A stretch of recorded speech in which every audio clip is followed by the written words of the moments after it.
la diversité créatrice. On va en parler tout de suite avec nos deux invités. Elle accompagne et trace la voie en aidant les leaders en entreprise comme dans les cabinets ministériels pour aider à se projeter. Sa vision hybride et plurielle va nous éclairer. C'est Gabrielle Alperne qui est avec nous. Merci de l'applaudir. Venez nous rejoindre.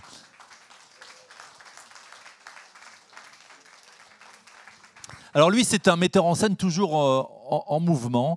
Il met en lumière les talents pour les révéler. Kaléidoscope, patchwork, non, plutôt mosaïque. Voilà comment il conçoit la vie entre diversité et variété. Saïd Amouche est avec nous et notre invité. Merci de nous rejoindre.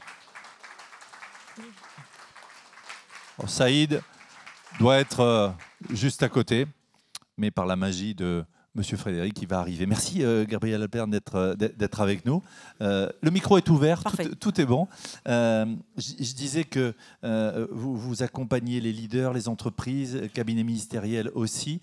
Docteur en philosophie, chercheur, racontez-nous un peu ce qui vous anime et ce qui vous meut pour cette diversité créatrice, cette hybridation. Alors, merci beaucoup pour cette introduction et merci beaucoup pour votre invitation. Je suis très heureuse d'être ici avec vous aujourd'hui. Alors, pour préciser un petit peu, parce que vous avez parlé de mon parcours. Aujourd'hui, donc, je suis chercheur associé à l'École normale supérieure, donc je poursuis toujours mes travaux de recherche qui portent sur le thème de l'hybridation que je creuse depuis plus de 10 ans maintenant, que j'ai initié avec ma thèse de doctorat sur le thème de l'hybridation. Et effectivement, comme c'est un thème qui intéresse de plus en plus, j'accompagne effectivement des entreprises, des institutions publiques, des administrations, des associations, des fédérations professionnelles, des start-up également. Voilà. Et il se trouve qu'effectivement, dans une vie antérieure, j'ai travaillé au sein de différents cabinets ministériels comme conseillère prospective et discours, puis j'ai co-dirigé un incubateur de start-up. Voilà. Donc effectivement, un parcours un peu hybride à l'image de mes travaux de recherche. Alors justement, ces travaux de recherche sur l'hybridation, racontez-nous, entrons dans, je vais dire, sous le capot. Qu'est-ce que vous faites? Racontez-nous. Alors, pour bien comprendre votre question, l'idée, je vous propose effectivement peut-être d'expliquer ce que j'entends par hybridation. C'est ce que vous voulez. C'était le sens de ma question. Très bien. Merci de l'avoir comprise. Voilà. Oui, il faut peut-être. On ouvre le capot. Bon, ça, voilà. Oui, j'essaie de prendre des métaphores. Voilà. Je suis pas chercheur, moi. Voilà. Vous voyez, donc venez, Saïd. Moi, je suis un humble animateur. Je ne suis pas chercheur du tout, ni cabinet ministériel. Vous voyez ce que je veux dire? Donc, dites-moi. Et si vous ne comprenez pas, on prendra un petit décodeur. Parfait. Non, je vais donc ouvrir le capot. Donc, effectivement, ce terme d'hybridation, hybride, peut sembler un peu étonnant. Pour moi, l'hybridation, c'est le mariage improbable. C'est-à-dire que c'est le fait de mettre ensemble des choses, des personnes, des compétences, des matériaux, des secteurs, des activités, qui a priori n'ont pas grand-chose à voir ensemble, voire qui peuvent sembler contradictoires, mais qui justement, mis ensemble, permettent de créer quelque chose de nouveau. Un tiers lieu, un tiers matériau, un tiers modèle organisationnel, de nouveaux mondes en somme. Alors ça paraît peut-être extrêmement abstrait, et donc je vais peut-être donner quelques exemples, parce qu'effectivement, il y a un certain nombre de signaux faibles autour de nous, d'hybridation, qui témoignent peut-être du fait que l'hybridation est la grande tendance du monde qui vient. Alors de manière très concrète, c'est intéressant parce que si effectivement avant les choses rentraient bien dans les cases, il y avait la ville, la campagne, c'est intéressant de voir que du fait de la prise de conscience écologique, il y a des projets de végétalisation dans les villes, des fermes urbaines, des potagers, des élevages d'animaux sur les toits des bâtiments, dans une logique un peu d'hybridation entre urbanisme et nature. Et donc, effectivement, la frontière entre ville et campagne est de plus en plus poreuse. Un autre exemple, on voit se démultiplier un peu partout dans tous les territoires ce que l'on appelle des tiers-lieux, donc des lieux un peu bizarroïdes, où l'on va trouver pêle-mêle une épicerie solidaire, un incubateur de start-up, une crèche et un musée. Une sorte de mariage un peu insolite. Hein. Alors, exactement, où là, c'est l'idée, effectivement, d'hybrider des usages, des publics, des générations, qui, effectivement, n'avaient pas forcément l'habitude de se retrouver ensemble, mais là, justement, qui sont réunis. On voit également que dans l'idée, justement, de construction bas carbone, un certain nombre de travaux de R&D, on réfléchit, justement, à la manière d'hybrider des matériaux, béton de bois, béton de chanvre, voilà, de manière, justement, à être dans des logiques effectivement de transition énergétique. On va parler d'autres exemples d'ici quelques secondes. Je voudrais laisser la parole à Saïd Amouche parce que l'hybridation, ça vous parle aussi, Saïd, par rapport à tout ce que vous promouvez, les différences, la diversité, les opinions, les origines différentes, les expériences différentes. C'est quelque chose qui vous anime? Oui, pour moi, c'est clairement la clé en fait, qui va nous permettre de réussir cette transition écologique et sociale. L'hybridation, en fait, c'est ni plus ni moins ce qu'on a imaginé faire pendant un certain nombre d'années qu'on a oublié.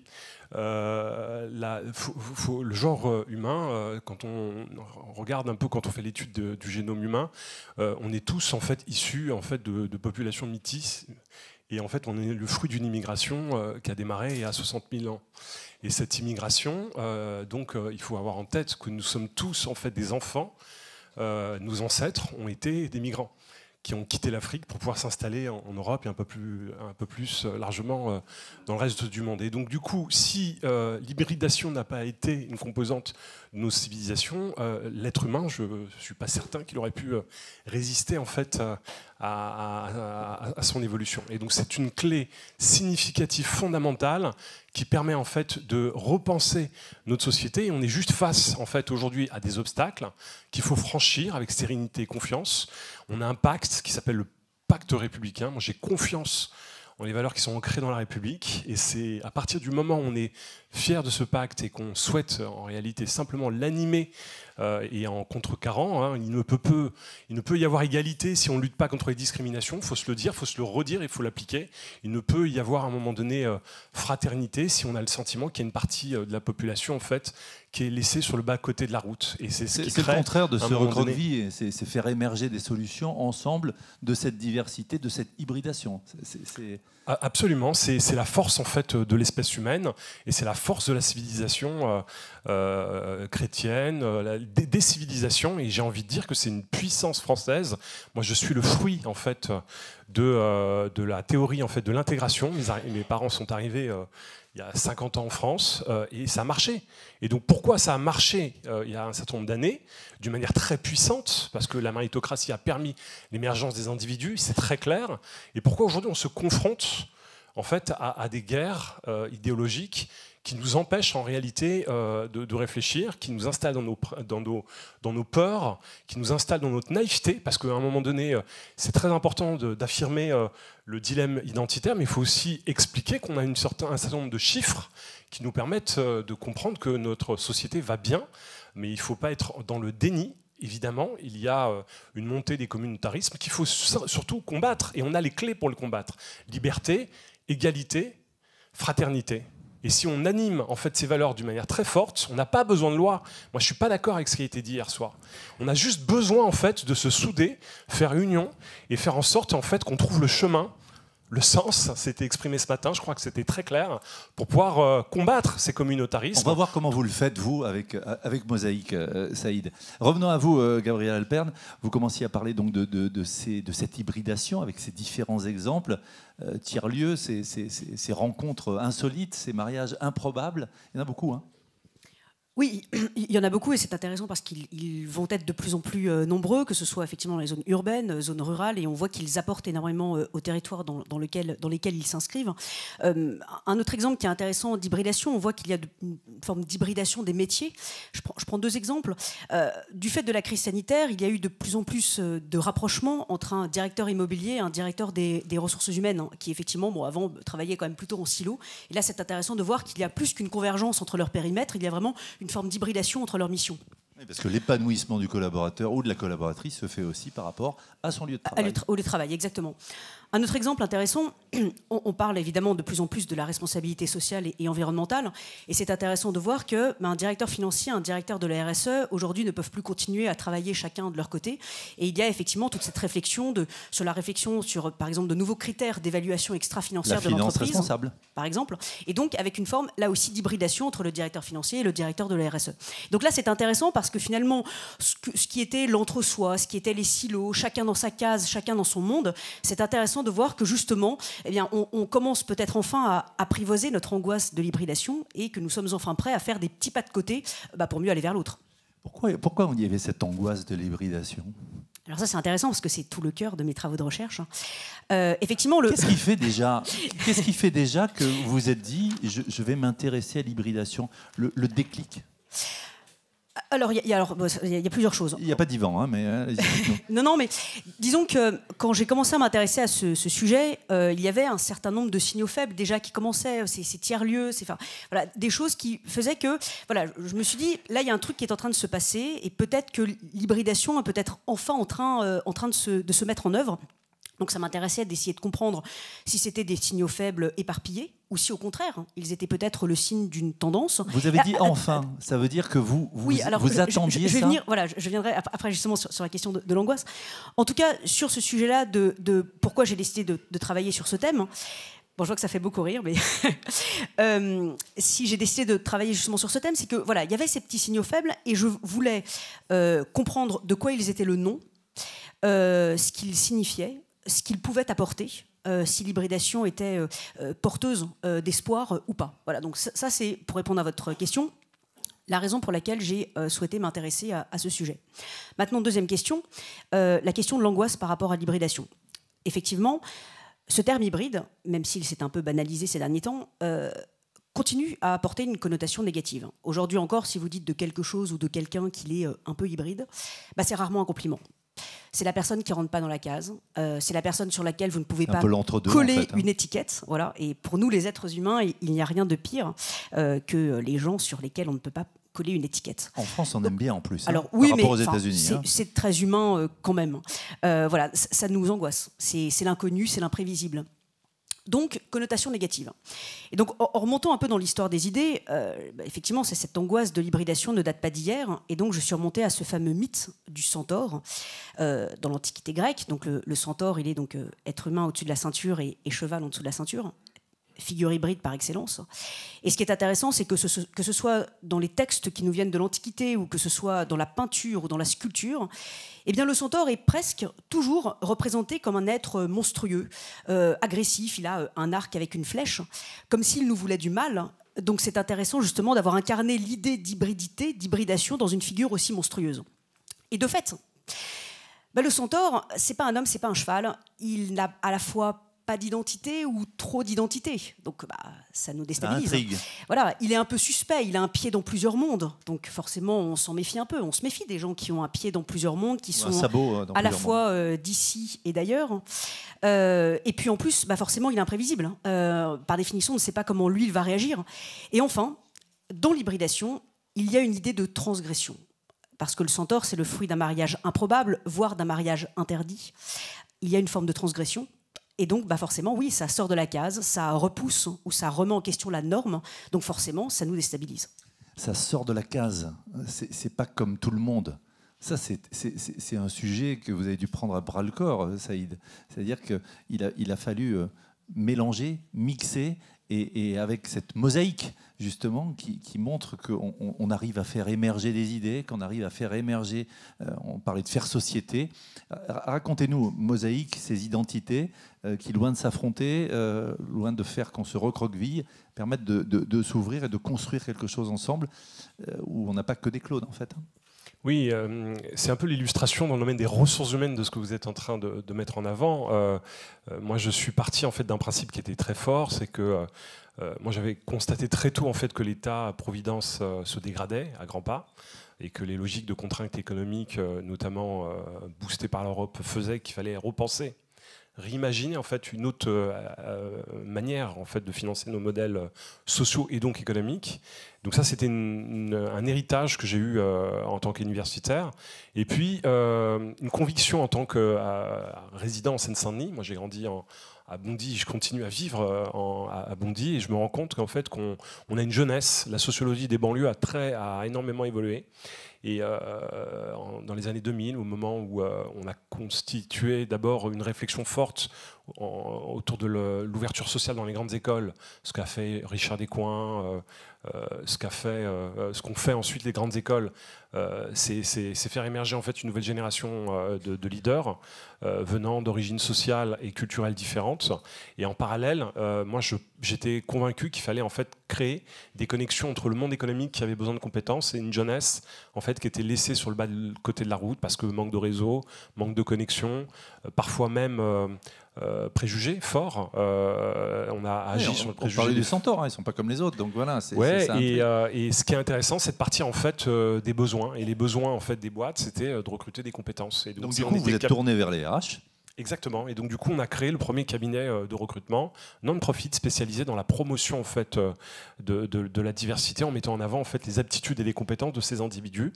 Et un certain nombre d'entreprises ont accepté de jouer le jeu, et on a intégré à peu près sur 10 ans, à peu près 15 000 jeunes ont signé un contrat de travail dans des grands groupes prestigieux, et notamment du CAC 40. On a travaillé avec quasiment 80% des boîtes du CAC 40, 1500 TPE-PME. Ça a été une expérience extraordinaire. Et puis surtout, on a réinventé, en voulant lutter contre les discriminations, c'est-à-dire dresser une problématique sociale, on a réinventé un modèle économique. Et encore là, on est dans une dynamique d'hybridation. Donc en fait, quand j'ai commencé à vous suivre, j'ai adoré, parce que vous aviez mis des mots scientifiques sur une démarche qui était très intuitive au démarrage.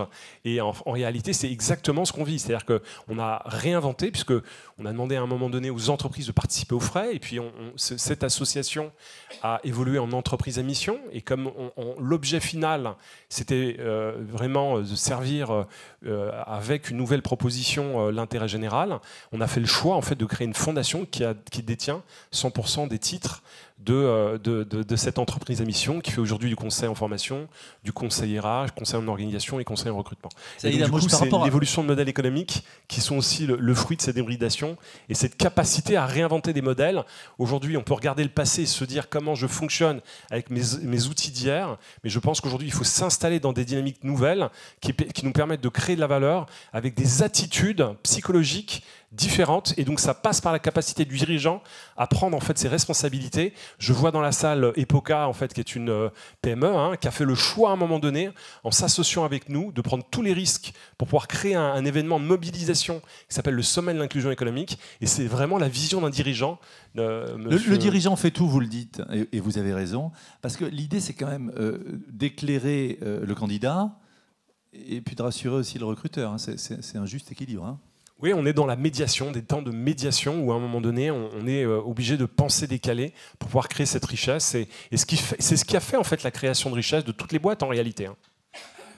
Gabrielle Alpern, vous voulez réagir évidemment par rapport à ce que dit. Oui, c'est intéressant la question de effectivement ces questions de modèle économique et de fait, pour moi, l'économie sociale et solidaire, c'est une économie hybride par excellence, puisqu'elle entend réconcilier une logique économique et une logique sociale et solidaire, et on voit bien que ça commence à apparaître justement comme une tierce économie. D'ailleurs, de plus en plus de jeunes, quand ils commencent par exemple même à créer des startups, justement commencent à réfléchir en mode justement économie sociale et solidaire, et comment est-ce que justement cette manière d'entreprendre peut venir peut-être repenser un certain nombre de choses. D'ailleurs, à mon sens, peut-être que l'ESS pourrait d'ailleurs même être un modèle global pour demain. On voit bien que de plus en plus la question de raison d'être, d'entreprise à mission, enfin une forme quand même de convergence, encore une fois, entre l'économique et le social et le solidaire. Il y a deux points sur lesquels je voudrais vous interroger par rapport à cette notion d'hybridation. On a vu aussi avec cette période Covid qu'il y a eu un rééquilibrage entre le pro et le perso. Quelque part, on est un peu double face, à la fois vie pro, vie perso, hybridation aussi, parce qu'on parle même plus de travail, télétravail ou travail à distance, on parle de travail hybride maintenant. Votre regard par rapport à ça ? Oui, alors ça pour le coup, pour moi, télétravail présentiel, distanciel, bureau, télétravail, pour moi c'est pas de l'hybride, parce que c'est de l'alternance, ou donc pour moi ça ne s'inscrit pas du tout dans la définition que j'ai justement de l'hybridation. Pour ce qui est justement du sujet vie pro, vie perso, vie personnelle.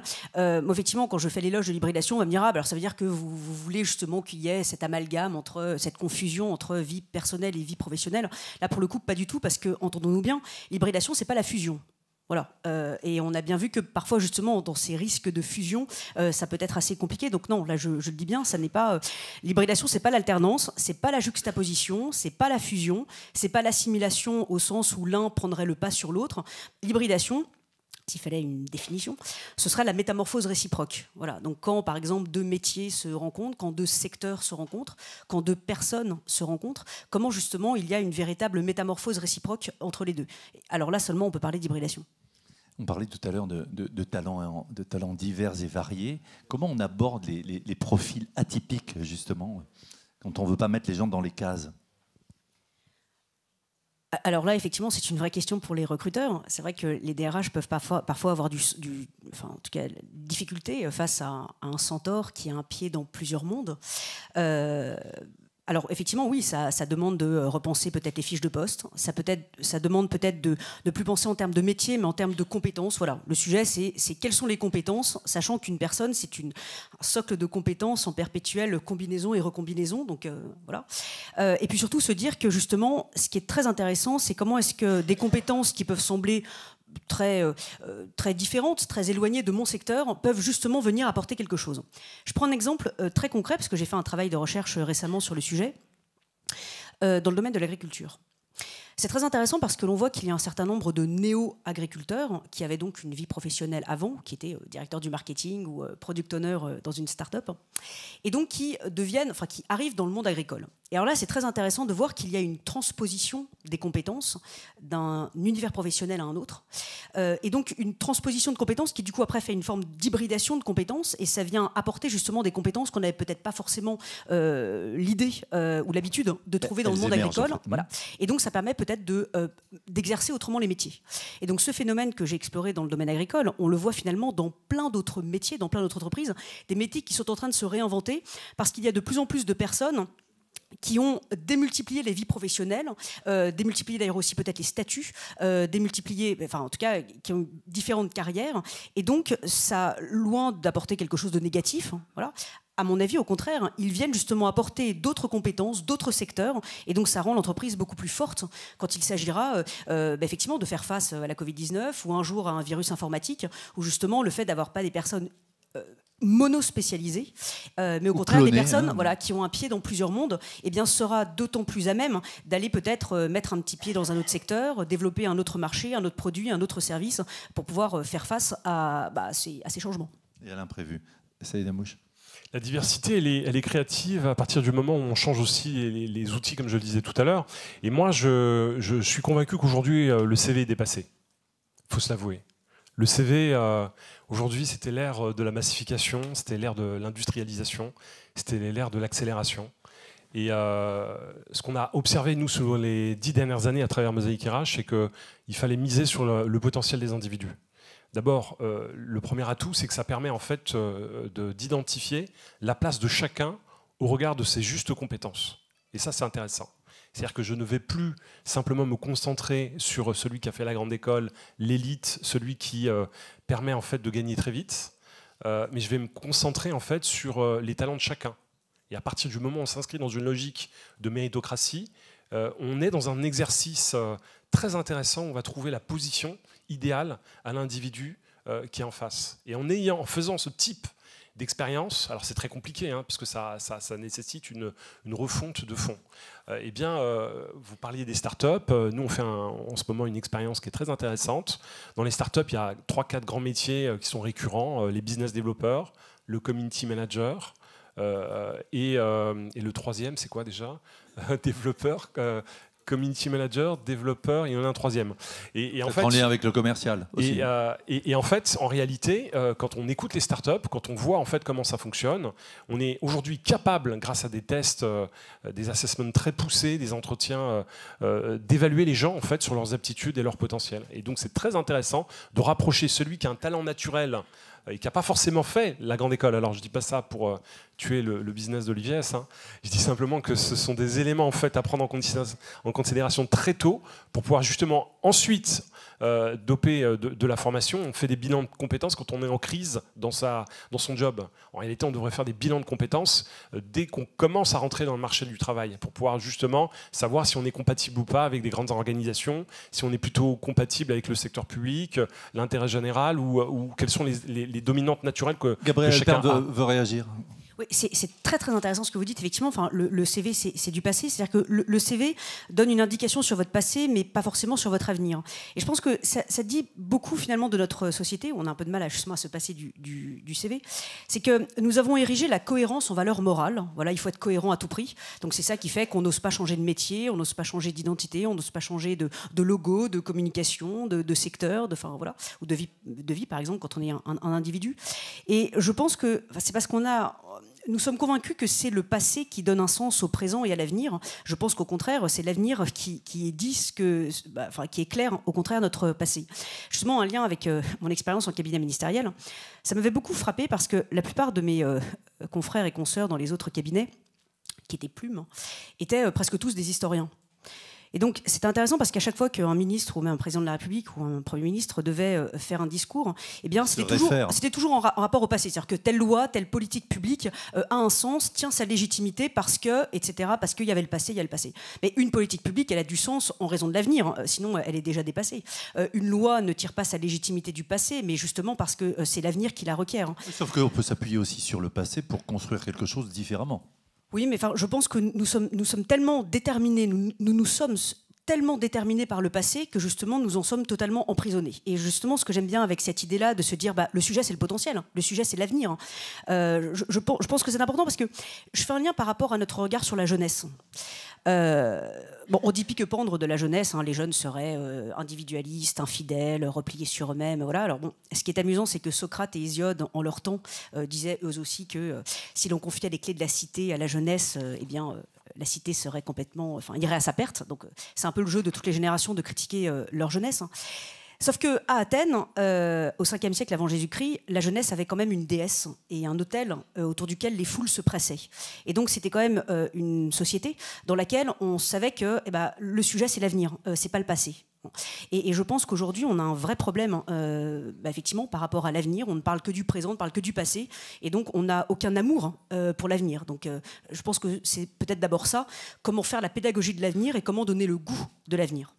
Le goût de l'avenir, si on veut se projeter, en vous laissant après la place pour les questions-réponses.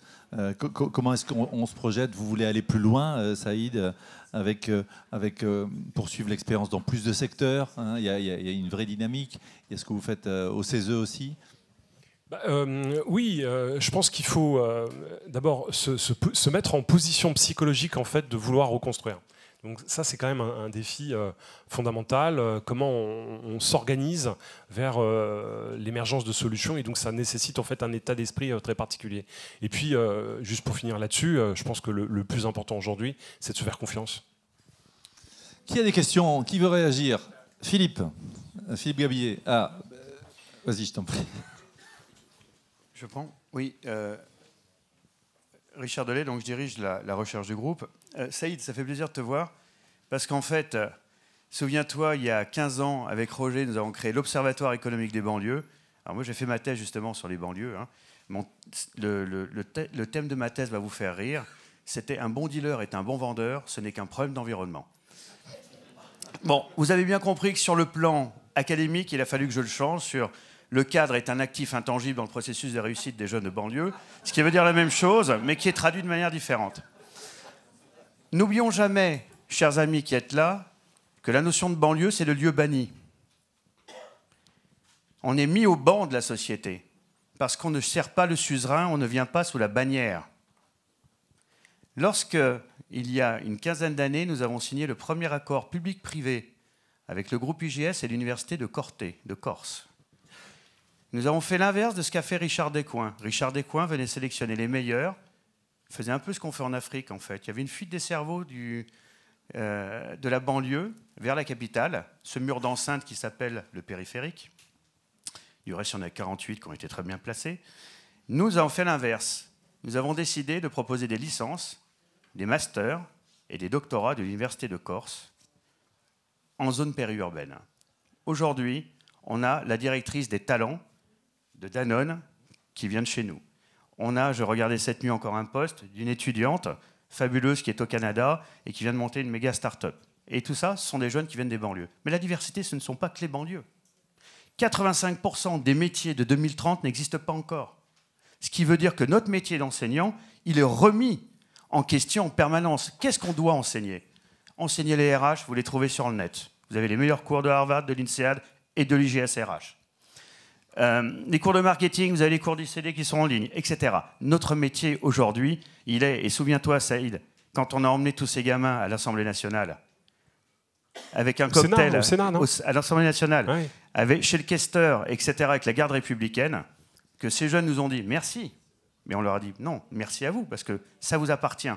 Donc ce n'est qu'une question d'environnement, et c'est à nous, enseignants, chefs d'entreprise, recruteurs, etc., de donner ce cadre. Si on ne met pas de cadre, on ne permet pas l'éducation, puisque étymologiquement, on est sur l'ex du serré. Notre rôle, il est de pousser les jeunes aux limites du cadre, comme l'a très bien fait Socrate à une époque. Mais Socrate disait aussi qu'un jeune sans maître deviendrait un tyran. Il ne faut pas l'oublier non plus. Donc, à nous de fixer un cadre qui permette d'aborder le futur, mais sans pour autant oublier le passé, parce que le storytelling demeure quelque chose d'essentiel dans nos modes de construction. Formidable témoignage, merci à toi. On a une question de Philippe Gabillet. Philippe. Merci. Philippe Gabillet, professeur à l'ESCP. J'ai une question pour Gabriel Alpern, une question philosophique. On a parlé, nous, depuis hier matin, d'identité et surtout des gens qui avaient une revendication identitaire parce qu'ils se sentaient en dehors. Donc on a été amené à parler de personnes qui, quand on les rencontre vraiment, quand on a un travailleur social, par exemple, qui se disent exclus.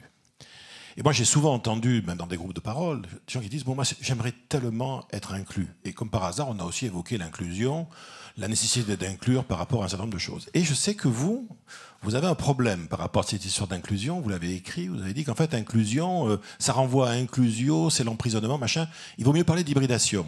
Ce que je comprends très bien. Et en tant que je me souviens d'un article par rapport au handicap. Je me souviens très très bien de ça. Et alors, ce qui est fascinant, c'est que vous dites que par ailleurs, bon, l'hybride, c'est le centaure, quoi. C'est-à-dire, c'est cette espèce de mélange improbable. C'est quelque chose justement qui est un peu transgressif. Le problème, c'est que l'exclu, je prends l'exemple du handicap, on pourra en trouver d'autres. Lui, justement, ce qu'il veut juste, c'est, quitte à être prisonnier, autant être prisonnier de la norme de tous les autres, ça serait déjà un début. Donc quand on dit, oui, non, mais l'inclusion, c'est un concept un peu dépassé, il vaut mieux maintenant être toujours dans l'hybridation. Je suis assez d'accord sur le pas d'après, mais est-ce que quand même le démarrage, c'est pas l'inclusion? Et puis, éventuellement, l'inclusion, c'est l'emprisonnement. Je vais vous dire, moi, je fais partie de plusieurs associations avec des amis ici, avec mon ami Jean-Michel Garrigue. Nous, souvent, on inclut des nouveaux membres. Ça veut dire juste qu'on les accueille. Voilà. Oui, alors, je vous remercie. Il y a plusieurs questions dans votre question. Je vais très rapidement. Alors, bon, déjà, effectivement, je rappelais l'étymologie du terme d'inclusion. Effectivement, c'est intéressant, c'est quand même l'emprisonnement. Enfin, ça rappelait l'emprisonnement du moine. Donc, bon, voilà. Non, ce que je voulais dire par là, c'est que l'inclusion est peut-être une première étape, mais je pense que l'idéal vers lequel il faut tendre, c'est l'hybridation. Et dans ce sujet-là, par exemple, du handicap, je donne un exemple très concret. Le sujet, c'est pas, bon, on fait un peu de place dans une entreprise et puis on accueille la personne en situation de handicap, bon, pourvu qu'elle prenne la place qu'on veuille bien lui donner, et voilà. Sachant que tout le sujet de l'adaptation sera le sien, et nous, bon, on va pas trop se remettre en question. Ce qui m'intéresse dans l'hybridation, je l'ai dit, c'est la métamorphose réciproque. Et donc c'est justement, en quoi justement, au contraire, ça peut nous apporter quelque chose. J'ai signé il y a quelques mois un ouvrage avec l'ancien chef des cuisines de l'Élysée, Guillaume Gomez, justement sur cette question de l'hybridation qui m'est chère. Et donc on en dialogue. Et c'est intéressant parce qu'il expliquait que pour le coup, dans sa brigade à l'Élysée, il avait un certain nombre de jeunes en situation de handicap. Et là où c'est intéressant, parce que il ne s'est pas contenté de l'inclusion, il y a eu une véritable hybridation. C'est là où justement c'est intéressant parce qu'au départ, les jeunes pouvaient, enfin les autres, pouvaient arriver quand même plutôt en retard. Bon, alors que pour le coup, les jeunes en situation de handicap, eux, étaient même presque toujours à l'heure et même plutôt en avance. Et c'est intéressant parce que du coup, ces jeunes en situation de handicap ont d'une certaine manière fixé une nouvelle norme. Et du coup, tous les autres ont commencé à arriver non seulement à l'heure, mais eux aussi en avance. Une autre chose, on sait bien parfois effectivement que le management peut être un peu rude. Et donc, en parlant avec un certain nombre de chefs d'entreprise qui ont accueilli, recruté des jeunes en situation de handicap, c'est intéressant de voir que le management, progressivement, s'est un tout petit peu métamorphosé et donc est devenu plus bienveillant, mais pas seulement à l'égard de ces personnes, mais à l'égard de tout le monde. Et donc là, c'est intéressant parce qu'on a vu que c'est pas juste de l'inclusion, non, c'est de l'hybridation, c'est-à-dire qu'il y a une véritable métamorphose réciproque. Alors ça peut peut-être paraître très utopique, mais les exemples très concrets que je vous ai cités existent bel et bien. Question, Marc. Oui, bonjour Marc François Bazier. Merci pour vos témoignages. On parle d'un peu d'éducation dans ce cadre-là. On sait que c'est un très gros enjeu. Michel Serres, dans son bel ouvrage Le tiers instruit, disait l'apprentissage est un métissage. Comment vous abordez le sujet de l'hybridation dans le monde de l'éducation et dans le sujet de l'éducation, qui est une éducation de plus en plus tout au long de la vie? Comment vous l'abordez? Quel est votre regard sur ce sujet? C'est une très belle question. Alors, pour y répondre, d'abord, je citerai les propos de l'un de mes grands maîtres, Elias Canetti, qui est, à mon sens, l'un des plus grands intellectuels du XXe siècle. Et Elias Canetti disait « La vie, c'est un éternel rétrécissement. Alors c'est triste, mais la vie est un éternel rétrécissement. Mais on peut lutter, on peut résister contre ce rétrécissement en élargissant sans cesse la base. Et il a ce conseil, pour élargir la base, il faut jeter son encre le plus loin possible. Alors jeter son encre le plus loin possible vers ce qui est radicalement différent de moi, vers des personnes que je n'ai pas l'habitude de fréquenter, vers des livres que je n'ai pas l'habitude de lire, des films que je n'ai pas l'habitude de voir. Bref, ne pas être emprisonné en moi-même, mais au contraire, être toujours justement vers l'autre, vers l'altérité, vers ce qui est différent de moi. Alors, de manière très concrète, c'est la curiosité. Et derrière tous ces grands mots d'hybridation, en fait, il y a tout simplement la curiosité. Sortir de soi et s'intéresser un peu à ce qui est différent. Et à mon sens, d'ailleurs, la curiosité est la mère de toutes les valeurs, parce que quand vous êtes curieux, il y a la tolérance, il y a la remise en question de soi, il y a le doute, il y a l'empathie. Enfin, toutes les autres valeurs viennent se décliner. Et donc, je dirais que la première éducation, c'est l'éducation à la curiosité dans la famille, pour l'enfant, à l'école, le maître et l'élève, et puis aussi le chef d'entreprise qui doit toujours cultiver, alors le chef d'entreprise ou le manager, qui doit toujours cultiver parmi ses équipes de collaborateurs justement cette curiosité. Pour vous donner un exemple concret, quand on est à l'école, on a le prof de maths, et puis après il y a le prof de musique, et puis après il y a le prof de français, puis chacun vient faire son cours, créant d'ailleurs des frontières artificielles entre les mondes. Un exemple concret, là, récemment, des enfants devaient apprendre la Marseillaise en cours d'histoire, et en cours de musique, on faisait autre chose. Il y a peut-être un moment donné où on aurait pu imaginer une hybridation, et que les deux profs auraient peut-être pu faire un truc ensemble. Et donc c'est pas bien, parce que je pense que nous éduquer comme ça, fait que quand on est tout petit, on est éduqué à ces frontières artificielles entre les mondes, entre les sciences, entre les disciplines, alors qu'on sait bien que c'est justement par leur entremêlement que l'on arrive à créer quelque chose de nouveau. On a quand même eu 3 prix Nobel d'économie qui n'étaient pas économistes. Et justement parce qu'ils sont arrivés à apporter leur science, leur discipline dans le monde de l'économie, et c'est ça qui leur a permis de créer une pensée nouvelle. Est-ce qu'il y a une autre question? Oui, Lionel, ce sera la dernière.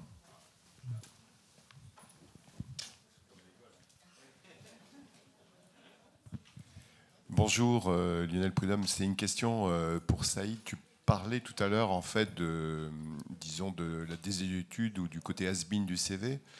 Dans l'acte de candidature, comment tu verrais les choses? Parce que quand on est en entreprise, on traite des milliers d'actes de candidature.